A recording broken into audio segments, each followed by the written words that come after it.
నమస్తే, welcome to meta news.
Reddappa గారి మాధవిరెడ్డి ఇప్పుడు ఆమె ఎవరో బయోడేటా చెప్పాల్సిన పని లేదు. కడప గడ్డపై ఆమె గెలిచి వైసీపీ అధినేత జగన్కే సవాల్ విసిరారు. డేరింగ్ అండ్ డాషింగ్ లేడీగా ఆమె వార్తల్లో నిలుస్తున్నారు. 2024 ఎన్నికల్లో వైసీపీ అభ్యర్థి మాజీ డిప్యూటీ సీఎం అంజద్ బాషాపై గెలిచి మొదటిసారి కడప అసెంబ్లీ సెగ్మెంట్ నుంచి మహిళా ఎమ్మెల్యేగా చరిత్రను నిలిచారు.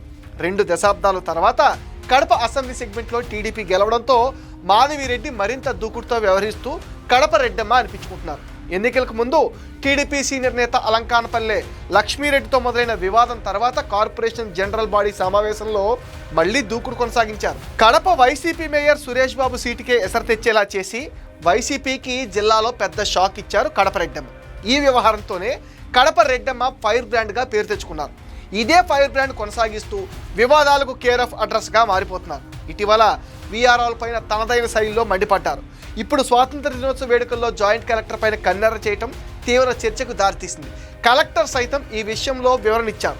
రెవెన్యూ అధికారుల సంఘం ఆ ఎమ్మెల్యే వ్యవహరించిన తీరుని ఖండిస్తూ ఉంటే ఎమ్మెల్యే సైతం స్వాతంత్ర దినోత్సవ వేడుకలను అధికారుల కుటుంబ సభ్యుల కార్యక్రమంలా నిర్వహించినందుకు ధన్యవాదాలు అంటూ కౌంటర్ ఇచ్చారు.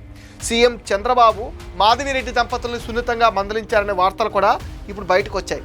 పులివెందల, ఒంటిమిట్ట జడ్పీటీసీలతో పాటు మాధవిరెడ్డి దంపతులు కూడా సీఎంని కలిసినప్పుడు ఈ వివాదం ప్రస్తావనకు వచ్చినట్టుగా తెలుస్తుంది.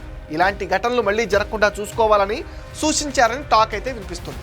దాదాపుగా 20 ఏళ్ల తర్వాత కడపలో పసుపు జెండా ఎగరవేసిన టీడీపీకి మాధవిరెడ్డి రూపంలో సమర్థురాలైన నాయకురాలు దొరికిందని అంతా అనుకున్నారు. కానీ ఇటీవల చోటు చేసుకుంటున్న పరిణామాలతో మాధవిరెడ్డి వివాదాల్లో చిక్కుకుంటున్నారనే టాక్ కూడా వినిపిస్తోంది.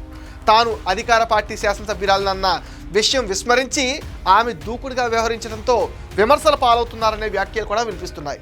ప్రోటోకాల్ ప్రకారం మంత్రి తప్ప ఎవరూ వేదికపై కూర్చునే అవకాశం లేదు. కానీ అధికారుల వేదికపై కూర్చోవాలని సూచించడం కొత్త చర్చకు దారితీసింది.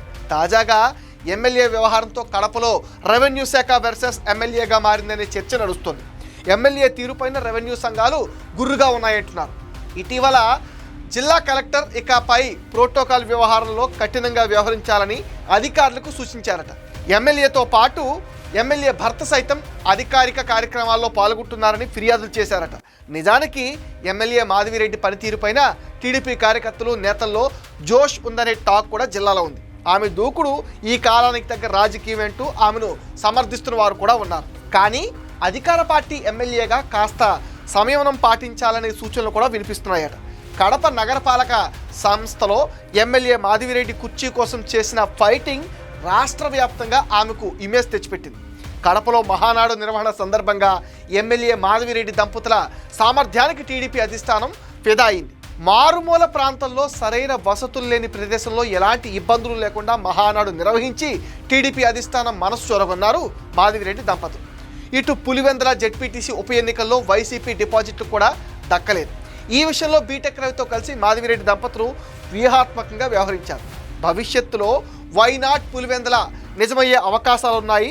త్వరలో పులివెందులలో బహిరంగ సభ ఏర్పాటు చేయాలని కూడా యోచిస్తున్నారు.